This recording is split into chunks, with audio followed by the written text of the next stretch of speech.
Усім вітання червоне з Венеції. Ми з Волі Кліп вибралися на біналі.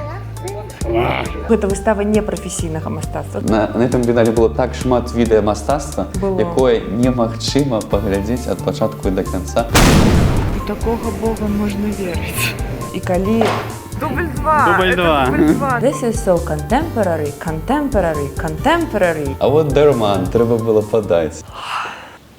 О Боже. Я мастак, я ўсё раблю не так. Ну адкуль ж у мяне гэты красны пятак? Прывітанне, шаноўныя гледачы, вы на падкасці «Калякі-малякі» і в сённяшніх гасцях Вольга Кліп. Куратарка, мастацтвазнаўца, вучылася ў школе Лувра, ІГУ, у Менску, і калі ён пераехаў у Вільню таксама. Курыравала восеньскім першым салонам у Менску, праводзіла ўласную выставу «Яманэ Шишкін-Малевіч», дзе кожны мастак мог выставіць сваю працу і шмат чаго яшчэ. Напрыклад, зараз яна займаецца тым, што робіць свае ўласныя курсы, як мастакам прасоўвацца і жыць в этом уласным свеце. Не так ли? Все так. Дзякуй за такое прадстаўленне. Як я казаў раней, вялікай пашаны заслугуе праект «Яманэ Шишкін-Малевіч». Конечно. Можаш падрабязней пра яго распавесці? Слухай, гэта праект, который пачаўся з таго, што я ўвогуле прачытала кніжку. І пачалося з ідэі аб тым, што мастакоў не так шмат, не ў такой колькасці мастакоў ёсць магчымасць выстаўляцца, колькі ёсць мастакоў на самой справе. Але праект гэты паказаў, што ён шмат больш глыбокі і працуе не толькі з мастакамі, але яшчэ і з аўдыторыяй, і гэта стала насамрэч яшчэ больш важнай часткай гэтага праекту. Увогуле гэта такая выстава, дзе мы робім open call, так званы, і запрашаем усіх мастакоў взяць удзел у выставе. І вось кожны, хто прынясе адну з сваіх прац, можа взяць у ёй удзел. Як сказаць, тая, якая ў дзверы войдзе? Ну, так. Был такі, нібы жарт, который я захавала ад куратара, который у 70-х годах арганізоўваў выставу па тым самым правілам. Але гэта ідэя, яна нібы не новая, яшчэ на пачатку 20-го стагоддзя. Тая самая выстава, з которой узяўся фонтан Дюшана. Увогуле, гэтая выстава адбывалася па такім самым правілам. І гэты праект, у которым можа ўзяць удзел кожны жадаючы мастак, то бок і прафесійны мастак, і пачатковец, і студэнт, да і ўвогуле кожны, хто можа што-небудзь намаляваць, злепіць, і хоча гэта паказаць людзям. Ваш пакорны слуга таксама прымаў калісьці там удзел. По-моему, у 19-м годзе, калі мне там было то ли 15, то ли 16 гадоў, там у каледжы сказалі, што ёсць такая выстава, ці можна сваю працу аднесці. І гэта была твоя першая выстава? Моя першая выстава. І гэта стала першай выставай для шмат каго з мастакоў. І я ад таго часу назіраю шмат за кім з тых мастакоў, для которых гэта стала першая выстава. І яны сапраўды ідуць у накірунку мастацкім і працягваюць гэту працу. Але гэтая выстава, мне здаецца, для шмат каго атварыла ўвогуле дзверы у мір выставаў. Вось. Яшчэ, акрамя ж Яманэ Шишкін-Малевіч, они ўвогуле ў розных гарадах былі, бо я толькі ў сваім родным горадзе прымаў удзел 2 разы, у 19-м і 20-м годзе. Калі у 19-м там быў мой уласны апартрэт у стылі кіберпанк, я чамусьці тады захапляўся вельмі ім. А на другі год я ўжо выставіў там гарадзенскі начны пейзаж, які там час ад часу да сей пары раблю у такой тэхніцы. Мне там падабаецца. І ў мяне нават ёсць такі пейзаж. Да? Так. А што это за пейзаж? Ну, это пейзаж Городенский, который ты мне подаровал на день народження. Нет, я же тебе подаровал краковский. Это краковский? Это краковский, это не ночные. Не ночний? А чому він синій увесь такий? Ну, небо. Небо, ну добре, ну хай буде Но краковський. это был краковский, это я тогда малевал вавель у своей народины. Ага, ну добре. Якби. Умовно, на день народження подарую картину, яку малював Который день намалював народження. день народження. Ну, дякую. Так вось, акрамя Янманея Шишкін Ямалевич, што как бы шмат заслугоўвае павагі, пашаны да цябе і да твайго мужа. Па-мойму, як я памятаю, быў такі нейкі цікавы інцыдэнт, калі быў другі Яманея Шишкін Ямалевич, што нейкі журналіст там захацеў казаць, зноў рабіць артыкул пра Яманея Шишкіна Ямалевича, потому што гэта было. Часам не памятаеш яго прозвішча? Так, конечно, памятаю. Гэта быў Дзяніс Марцінович. І гэта датычыла Тутбая. Бо кожны год я займалася прасоўваннем гэтага праекта, каб больш людзей даведаліся пра яго. Сапраўды кожны мастак даведаўся і мог узяць удзел у гэтай выставе. Вось, і калі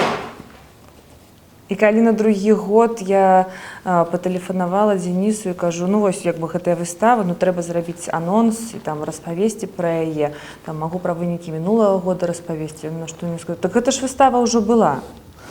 Ну, а сутнасць у тым, што гэта выстава ніколі не будзе той самай. Нават калі мы рабілі ў адзін год 3 ці 4 выставы, адну ў Гародні, адну ў Гомелі, адну ў Мінску, ну, то кожны раз гэта быў розны склад удзельнікаў.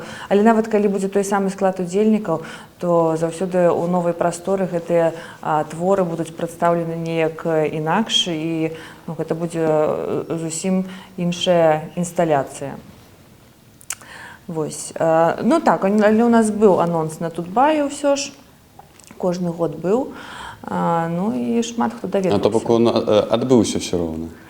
Ну, у нас не было той год нейкага там спецыяльнага выпуску, прысвечанага гэтаму праекту, але анонс быў, так.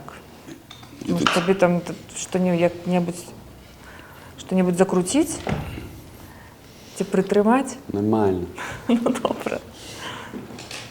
Разбираемся, не першыню. Я не ў такіх мовах малюваў. Слухай, а чаму ты не прымаў удзел у мінскіх выставах? Ну, чаму я ў мінскім не прымаў? Я думал, калі ў другі раз я прымаў удзел, падаць все ж такі сваю працу, бо она, как бы, на мой погляд, была больш вартая гэтага. Мне бацька сказал, что тады што не трэба, што репутацыя берегуць моладу. Я когда за сваім мужем про это размаўлял, он такой, а вот дарман, трэба было падаць.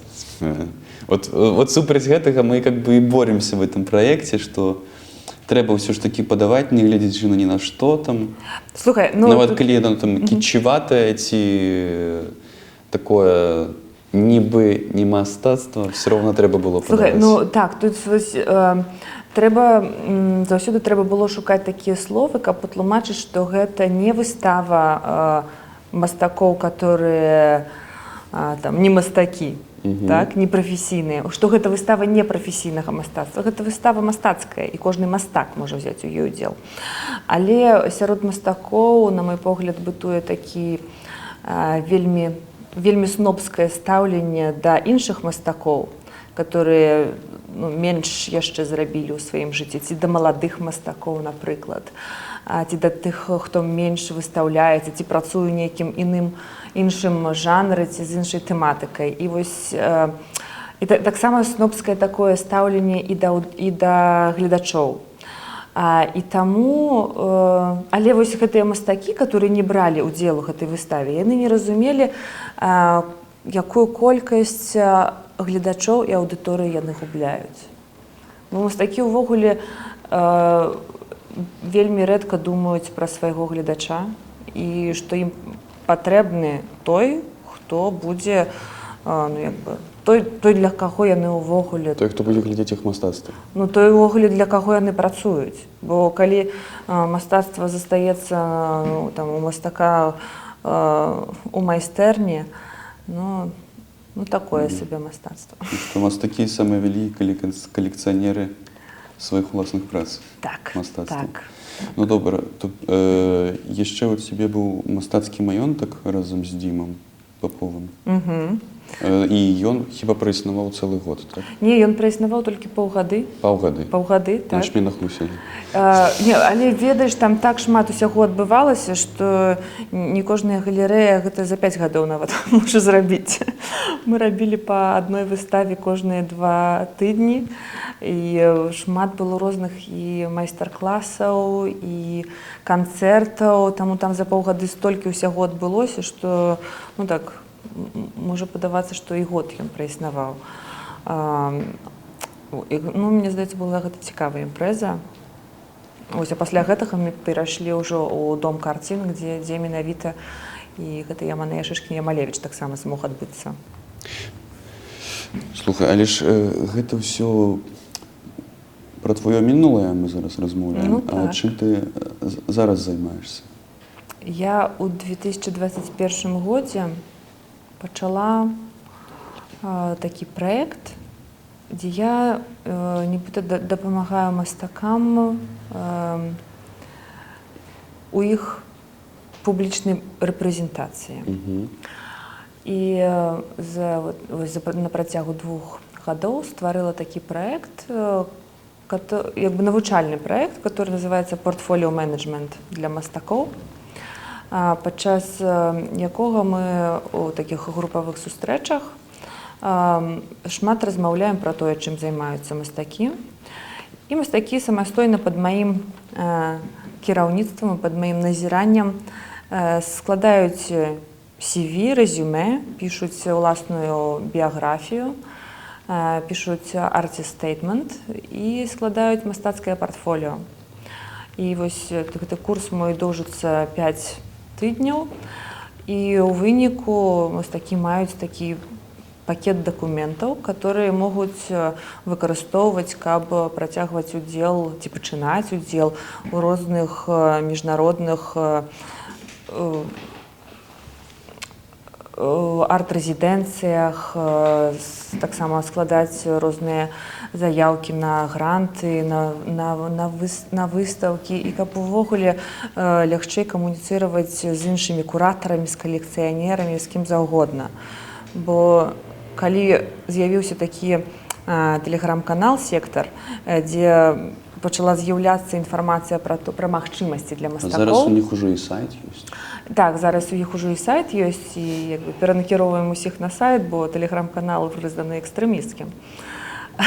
Ужо 2 тыдні як. Вось, і як бы гэтых магчымасцей так шмат, але мастакі ўсё ж не ведаюць, як імі скарыстацца.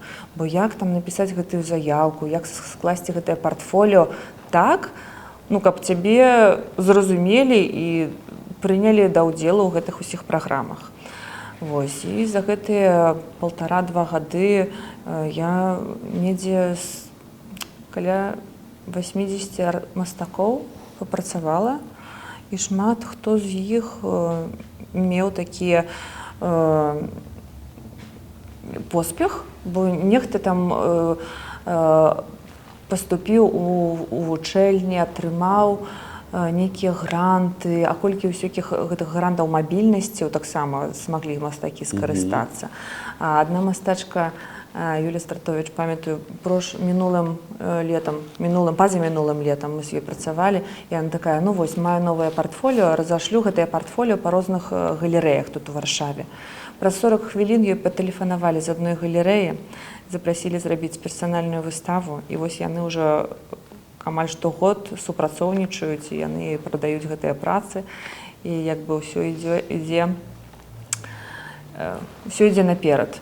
Мы з Юліяй пазнаёміліся падчас першага Яманеі Шышкін-Ямалевіч, і гэта была таксама, гэта была яе першы ўдзел у выставе, і тады таксама атрымаўся ў яе першы продаж яе працы, і гэта Дзіма набыў яе працу.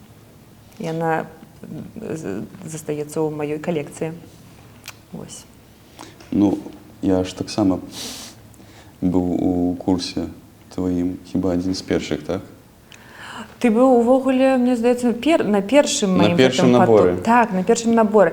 Бо як бы я пачала спачатку я атрымала невялічкі грант разам з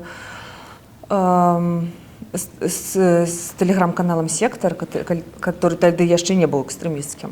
Вось, і мы зрабілі такі курс на 3 месяцы, але ён быў на ангельскай мове. І, ну, як бы так, мэтай было і дапамагчы мастакам і англійскую мову трохі ўдасканаліць, ну і папрацаваць з гэтым партфоліо. Але мне вельмі хутка стала зразумела, што пачнем з партфоліо, а англійскую мову няхай як бы асобна ўдасканальваюць, бо, на жаль, шмат у каго з мастакоў англійская мова таксама, ну так сабе.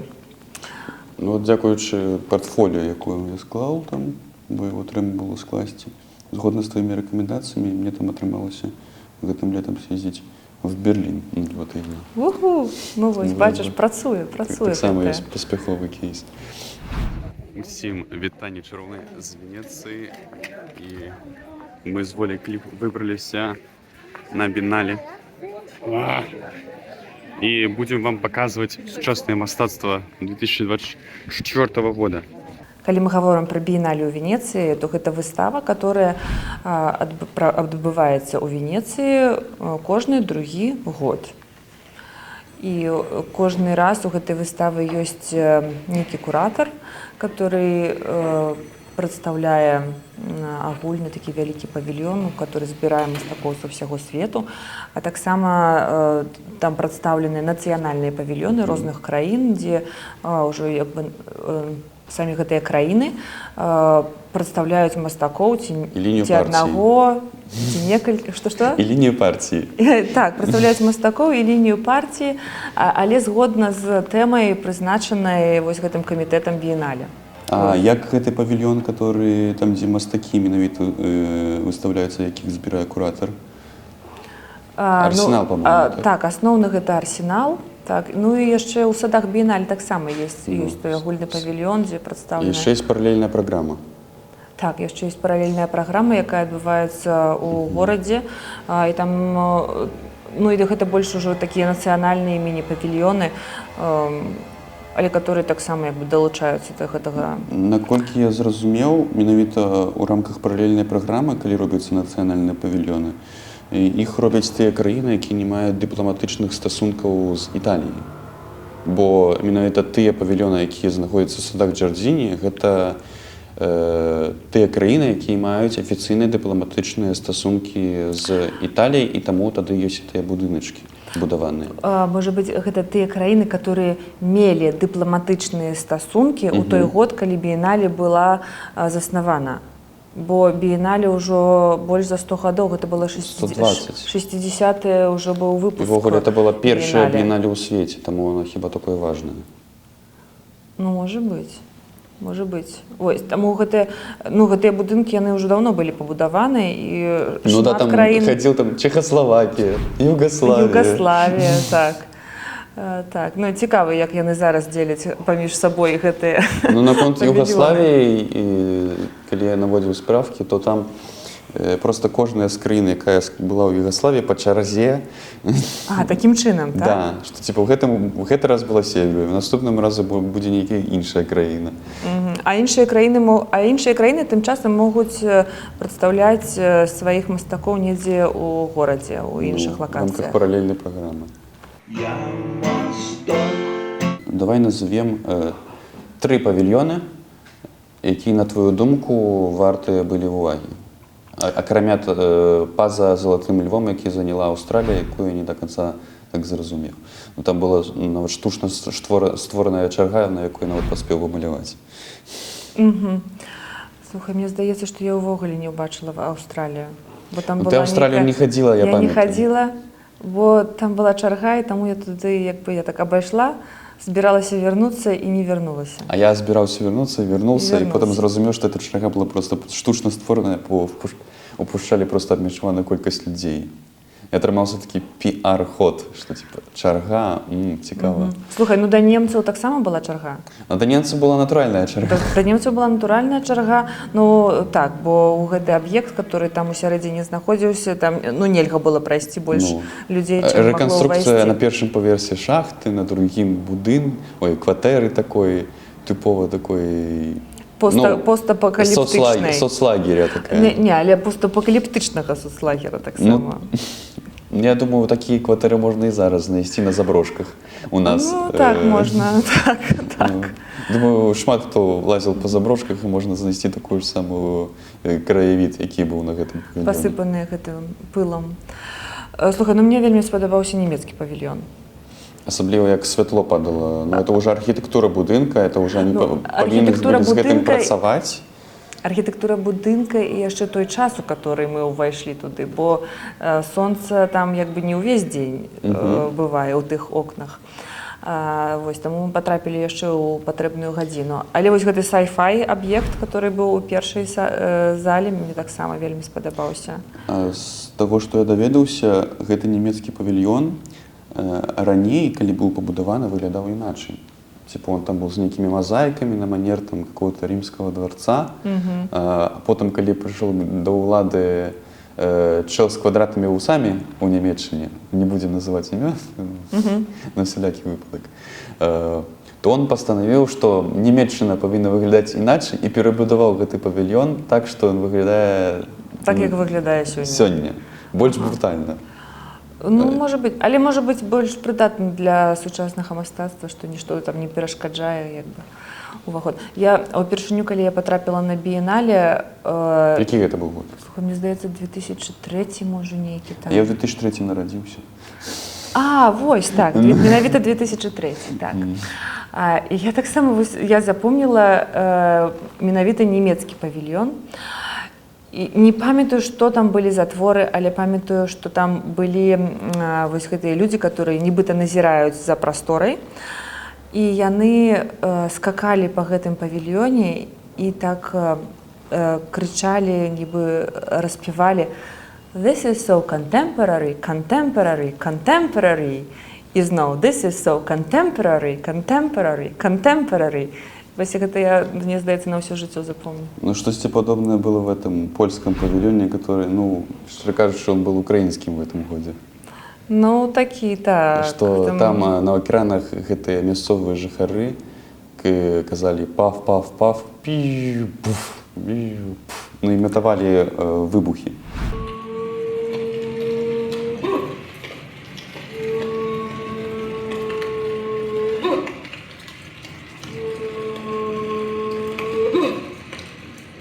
Повторюй за мною.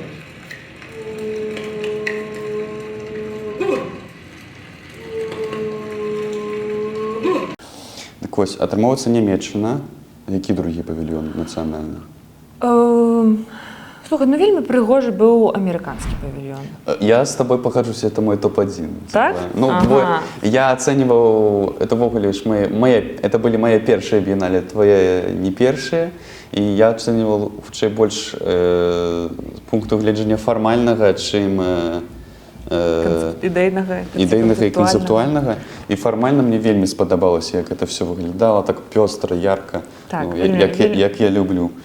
Вельмі прыгожа, вельмі прыгожа. Вот у меня американские, это на першым месцы.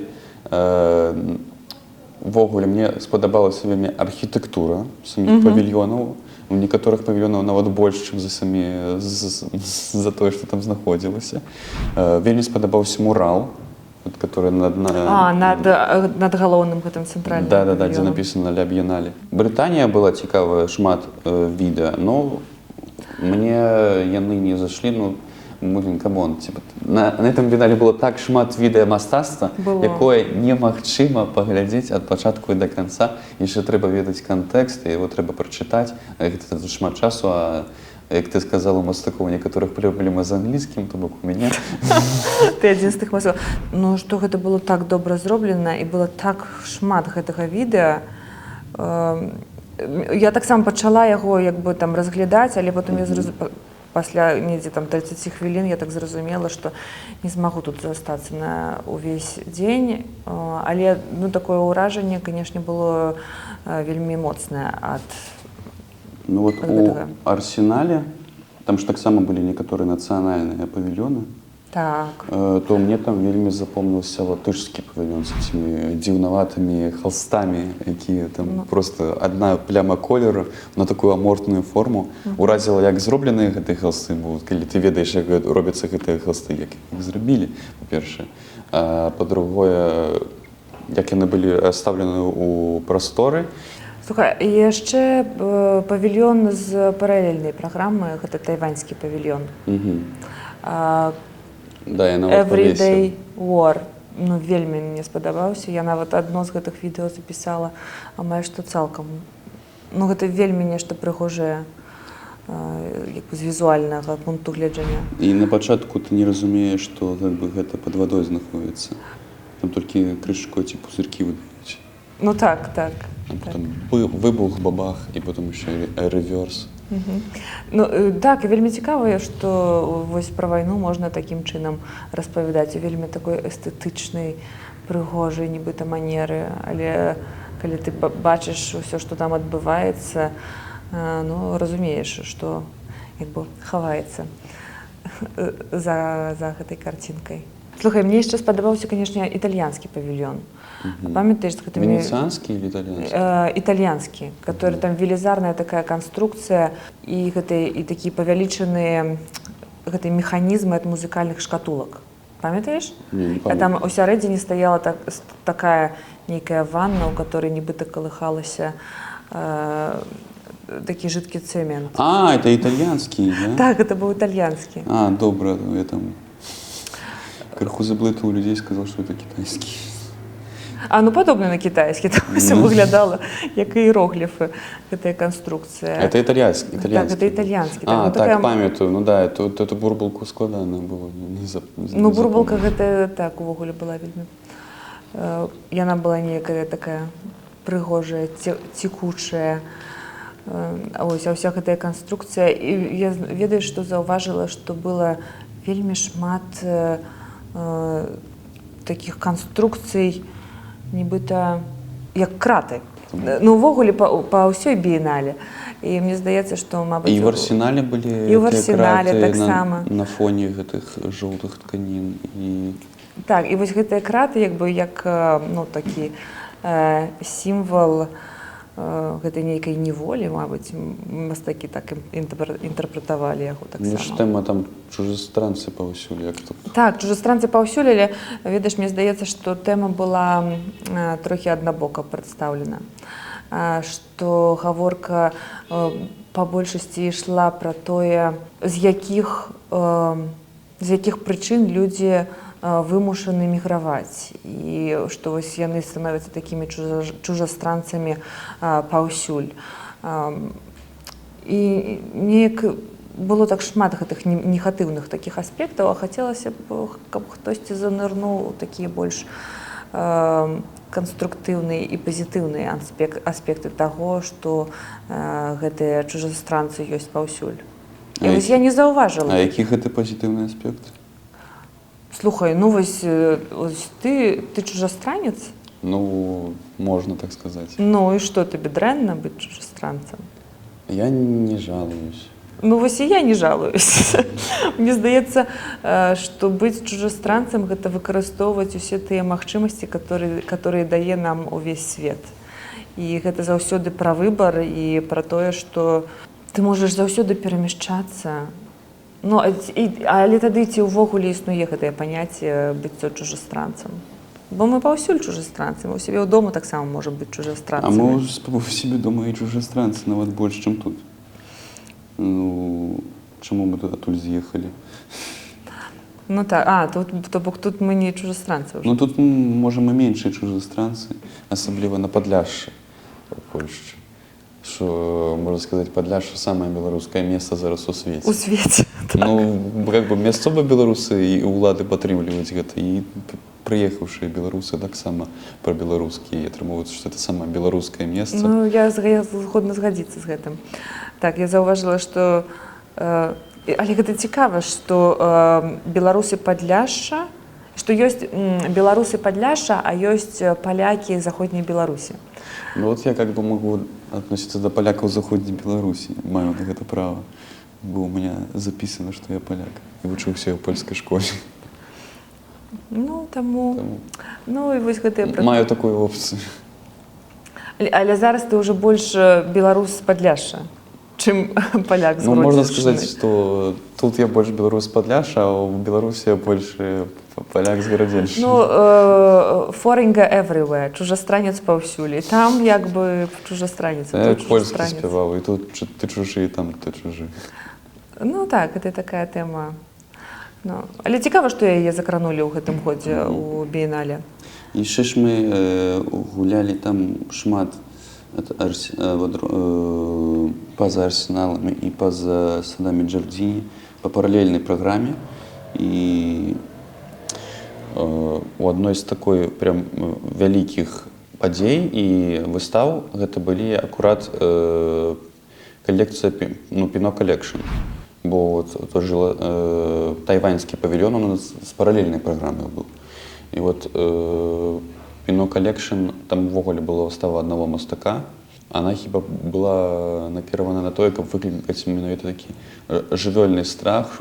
Ну, у него, я думаю, на мне атрымалася, прынамсі, з адным відэоартам. Это такі вялікі экран, дзе так стаіць такая аграмезная жанчына агалённая і з дзіркай чорнай такой. Замест лица. Так. Слухай, але калі ты кажаш аграменны, ну то трэба акрэсліваць, бо гэта неяк там 10 метраў вышыню. Ну, 3 паверхі хіба будзе так, у этого экрана. І гэта гаворка пра П'ера Юйге, так? У Пунта де ла Догана была гэтая выстава. Ну, яна ўражвае. Ну, увогуле гэтая сама гэтая Пунта де ла Догана, усе выставы, которые там адбываюцца, яны заўсёды ўражвае. Вось, і зараз яны змаглі, мне здаецца, таксама паказаць гэтага мастака вельмі выдатна. Там яшчэ была абезьянка з чалавечай маскай, якая там бегала. І рыбкі в акварыуме. А рыбкі ў акварыуме таксама былі вельмі класныя. Як я зразумеў, у гэтых рыбак там святло ўвесь час было тое ж самае, но толькі для нас змянялася. А, яно для нас змянялася, бо я калі глядзела на гэтых рыбак, і там гэты змяняючыся свет, который то ўключаецца, то выключаецца. Бедныя гэтыя рыбкі, там у іх такі стрэс павінен быць заўсёды. Я ў інтэрнэце паглядзеў, і там сказалі, што это только для нас. гледача. А у рыбак все нормально было. У них там нічога не змянілася. Ну, але ў гэтым экспазіцыйным прастрансtvе таксама ўражлівы маштаб, што кожнае відэа, которое яны паказваюць, яно такое вялізнае, і яно як бы нібыта паглынае цябе. І памятаеш гэтую вялізную залу з гэтым відэа, там, дзе людзі сидзелі. Там, дзе проста вакол шкілета чалавека круціцца некалькі маніпулятараў і штатываў, і проста гэта здымаюць, нібыта здымаюць это ад світання да захаду сонца. Ну, і як бы і ты нібыта знаходзішся там у сярэдзіне гэтага ўсяго. Вось менавіта за конт таго, што яно такое велізарнае. Так. Слухай, а калі мы яшчэ туды патрапілі, гэта быў дзень перад... Ці гэта было ўжо то свята? Это уже было свято. Мы вышли, там была велизарная черга каля этого костела. Дубль 2. Дубль 2. Дубль 2, надо понимать. Ну, живей будет. Что здесь стоит куча венецианцев в очереди, чтобы поставить свечки чтобы поставить свечи в знак признательности Деве Марии за то, что 400 лет назад она спасла Венецию от вымирания, когда каждый второй житель Венеции умирал от чумы. И вот тогда же, когда уже как бы Венеция тут очуняла от этой самой чумы, была построена эта церковь Санта-Мария делла Салуте, Святая Мария за здоровье беспокоящаяся. Вот. И, в общем-то, каждый год теперь венецианцы стоят здесь в этой длиннющей очереди, ставят свечки. В школах сегодня выходной, и завтра заодно тоже выходной, поэтому все родители сегодня ходят с детьми по городу.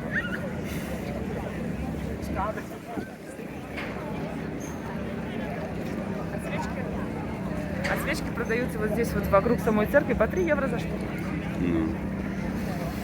Дзеруць грошы. Я мастак. Гэта царква Санта-Марія-дель-Фрари. Сюды мне параіў схадзіць мой настаўнік па рысунку. Сказаў, абавязкова схадзі. Бінале пачакаюць, а Тициана трэба паглядзець табе абавязкова. Вот буду глядзець.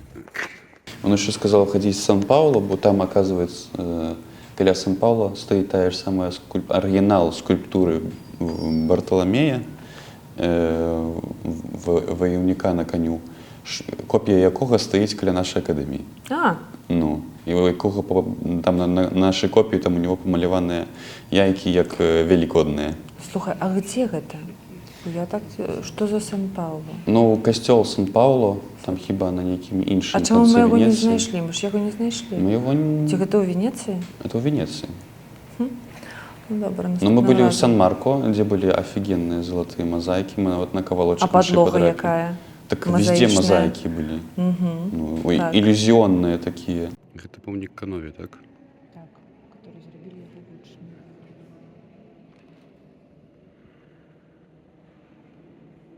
Наступная локація, яку мне раіў наведаць профессор по рисунку, это галерея Белля Академія, где класіцыстычнае мастацтва і романтычнае, ренесанснае, ну, хутчэй ренесанснае прадстаўлена. Праца Павла Цыляры «Свята ў доме Леві».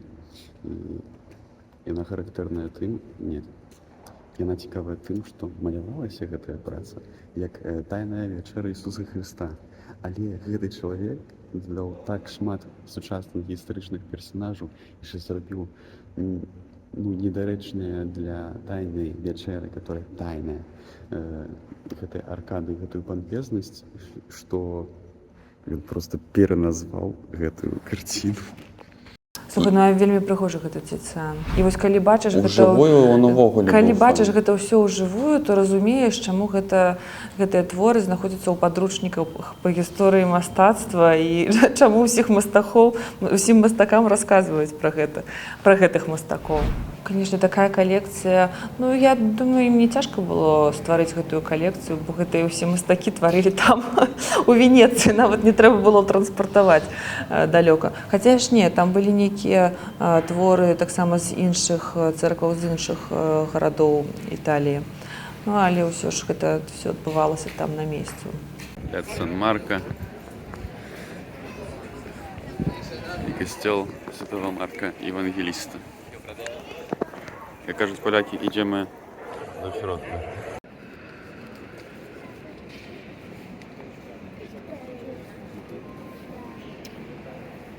У такого Бога можна вірити. В ім'я Отця і Сина і Духа Святого. Амінь. Я мастак. Твой опыт працы с белорусскими мастаками, опыт как бы в учебе поза Беларусью, у Беларуси, и ты шмат ездишь снова на выставку. Ты недавно там была на арт-базалі ў Парыжы таксама. Ці можаш ты, напрыклад, акрэсліць, у якім зарастанне беларускае мастацтва ў Беларусі і вот тут у эміграцыі? Ну, мне здаецца, што мастакам, которые знаходзяцца ў эміграцыі, шмат больш магчымасцяў. Бо можна ўбачыць усё тое, што адбываецца ў свеце. Ну а зараз, да і раней таксама было. Гэта мне заўсёды я знаходзіла магчымасць, каб выехаць, паехаць кудысьці, што-небудзь паглядзець. А калі знаходзішся ў Беларусі, табе трэба найперш атрымаць візу, а потым яшчэ выехаць з краіны, што невядома колькі часу на гэта спатрэбіцца, і потым куды-небудзь даехаць, каб убачыць тое, што мы бачым толькі ў кнігах. Ну, гэта вялікая страта, конечно. Ну і не кажучы пра гэту нейкую свабоду не толькі выказвання, але і мыслення. Вось, таму я думаю, што, канешне, тут знаходзішся ў Варшаве, калі ты можаш купіць сабе квіток за 20 еўра і паляцець у Венецыю, каб убачыць усё тое, што ты вывучаў на працягу года у акадэміі убачыць усё гэта нажыва за 2 У каледжы гадзіны. мастацтваў таксама там і часам у школе. Што? І ў акадэміі мастацтваў, і часам у школе таксама. Ну, часам у школе, але ў школе, ну, калі ты так, у якой-нибудь спецыялізаванай школе, больш у акадэміі мастацтва, мне здаецца. В художкі яшчэ можа. Ну, художкі, можа быць. Так, таму, ну, і, канешне, гэта трэба ўсё бачыць мастакам. Ну, мастакам, куратар. Да і ўвогуле не толькі мастакам, і людзям увогуле трэба на гэта глядзець, каб атрымліваць гэты досвед. Такое асабістае. Вот ты ўсім гэтым займаешся, так? Но у тебя пры гэтым 4 дзіцяці і муж, у якога бізнес у Польшчы пакуль у прыбыль не выйшаў. Фактычна ты кармілец у сям'і. І яшчэ добра выглядаеш пры гэтым. Як табе з гэтым? Як ты з гэтым спраўляешся? Пельмені у твайго мужа, дарэчы, вельмі добрыя. Вельмі смачныя. Найлепшыя пельмені ў Еўропе. Пельмень ПЛ. І чырогі таксама. Так, пельмені найлепшыя ў Еўропе. Слухай, мяне запыталі, калі ў цябе хапае час на ўсё гэта? Я адказала, што я рэдка мою галаву. Вось. Як? Ну, Ярослав, мне здаецца, што, можа быць, я, як і ты, таксама шмат працую і шмат цікаўлюся. І калі ты чагосьці хочаш, то хутчэй знаходзіш магчымасці, чым нейкія перашкоды на тваім пуці. І ты сам добра ведаеш, што нетворкінг і сецюванне гэта наше ўсё. Вось, і таму знаёмства з людзьмі гэта вельмі важна. Ну і ўсё адно да аднаго, і ну і неяк так атрымліваецца. Ну, дзеці ў мяне вельмі выдатныя, што яны самі могуць шмат чаго зрабіць. Ну, а што рабіць? Твоя дачка ўвогуле нейкі геній, там, свої 15. Ну, геній не геній, але ж таксама яна намагаецца займацца ва ўсіх кружках, дзе толькі можна, і працуе, не ведаю, па 12 гадзін у дзень. Гэта, мне здаецца, шмат для дзіцёнка, да і ўвогуле для дарослага чалавека. У мяне так шмат праектаў, і бывае, што не заўсёды спраўляюся са ўсім, што хацела б рабіць. Вось, таму зразумела апошнім часам, што трэба выбіраць. І зараз я выбіраю тое, што ў мяне лепш атрымліваецца. Мне вельмі падабаецца працаваць з мастакамі, таму я выбіраю далей развіваць гэты свой праект з партфоліо-менеджментам. Вось, і нават прыдумала новую назву для развіцця гэтага праекта, яна называецца «Порадня артыстычна». А ты не думала, как бы не только выйсці на сусветны рынок? Канешне, так, я над гэтым працую, скажам так, але не ўсё адразу. Вось, і я бачу вельмі важным развіваць ідэі праекта Яманея Шышкін-Ямалевіч. І я так спадзяюся, што у Варшаве і, можа, у іншых гарадах атрымаецца зрабіць праект па тых же самых правілах. Бо я бачу, што сучасная музейная справа ідзе менавіта ў тым накірунку, з которым я працавала шмат падчас праекта Яманея Шышкін-Ямалевіч. Менавіта аб гэтым мы нядаўна размаўлялі з адным з супрацоўнікам МСН-у, музеума штукі навучэзнай, з Кубам, так, падчас гэтай сустрэчы. Вось, і ну і як бы вось я ў гэтых накірунках буду працаваць і з задавальненнем буду адклікацца на такія сустрэчы, як у нас з табой. Вось, буду працягваць падарожнічаць і запрашаць з сабой мастакоў і ўсіх, хто цікавіцца мастацтвам. Вось, і як бы шукаць далей. Ну і я б хацела, канешне, яшчэ дапамагаць мастакам з продажам іх мастацтва. Вось гэта будзе ўвогуле топ. Я мастак.